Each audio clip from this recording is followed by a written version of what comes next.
Hey guys, Ryan Earnhardt here from CreativeSoundLab.tv. Today we're going to be talking about recording vocals with a ribbon mic. Wild and free, yeah, on the road again. Now, I do have a PDF download for you today. It's how to record vocals without headphones. It's a free PDF guide for any of the email list subscribers. Recording vocals without headphones is actually a really sweet trick when you want better performances, better takes in shorter amounts of time. It really puts the vocalist at ease when you record without headphones. Okay, you want to try this? Yeah. Does that feel better to you? Yeah. More natural? A lot better. Oh, cool.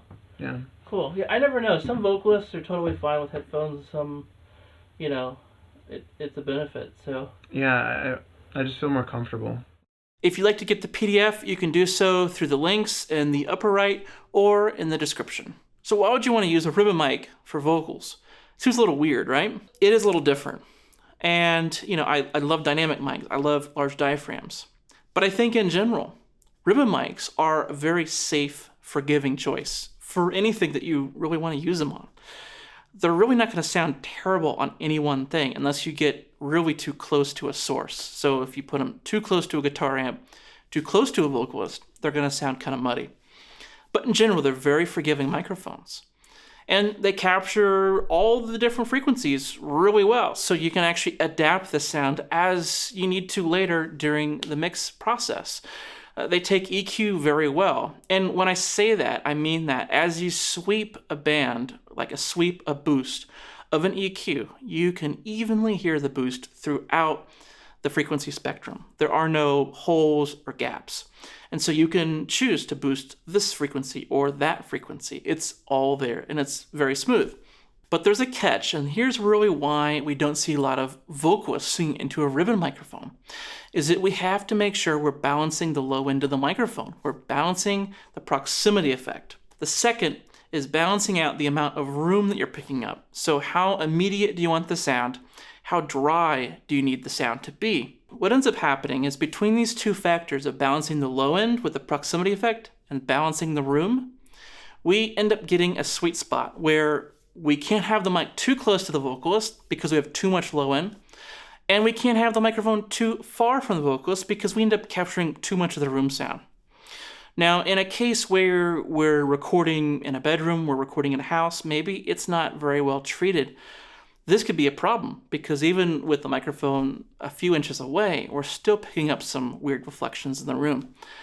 And so we really have to be as close as possible to the microphone to balance out the amount of direct sound versus the reflected sound floating around in the room. And so this is where something like this N22 really comes into play here. It's a microphone that's designed to be really close. Usually a ribbon microphone, we would be 6 to 8 inches out. But with this microphone, we can actually get pretty close and therefore get mostly direct sound and a minimal amount of reflected sound from the room. And this is certainly an advantage when we're recording in a space that really isn't treated very well acoustically. Okay, so I have an experiment for you. We're gonna have a ribbon mic, the AEA N22, at 3 different distances in front of a vocalist. And at each distance, I want you to pay attention to the amount of the low end. The less low end also means that it sounds like there's more high end to the mic as well. So pay attention to the balance of the lows versus the balance of the highs. Wild and free, yeah, on the road again. Wild and free, on the road again. Wild and free, yeah, on the road again. Now, I'll play you the same 3 examples, and I want you to pay attention to the amount of room that the microphone is collecting.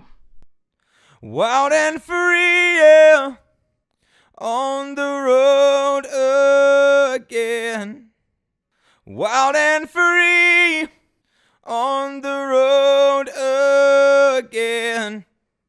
Wild and free, yeah, on the road again.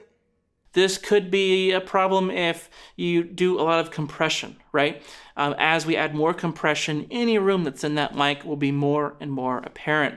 So you have to be very careful not to get too far from the mic, but also not get too close to the ribbon mic either, because you get too much low end. On the other hand, something like this N22 is designed to be close. Therefore, you're able to compress more. You're able to do more aggressive compression with something like this mic. So again, you're seeing how the recording technique is starting to influence the way we're able to mix a song. Wild and free, yeah, on the road again. Wild and free, on the road again. Wild and free, yeah, on the road again. So that last example, it was just too far from the mic. Even if the tone of the mic sounded great, it would still be too far. But if we're able to get just a little bit closer than this third position, and we're able to balance out the lows of the ribbon mic, then we may have a real winner here. And one cool thing about ribbon mics is that they're natively a figure 8 polar pattern. So they have a null out to the sides and also the top and the bottom of the mic.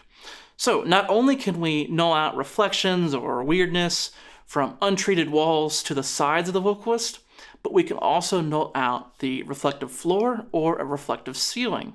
This also comes into play for sources of sound. So say if there's somebody playing an acoustic guitar next to a vocalist, we could null out the other instrumentalist that is next to our vocalist. With a cardioid microphone, we would have to face the vocalist directly at the other person because the null of a cardioid is right behind the microphone.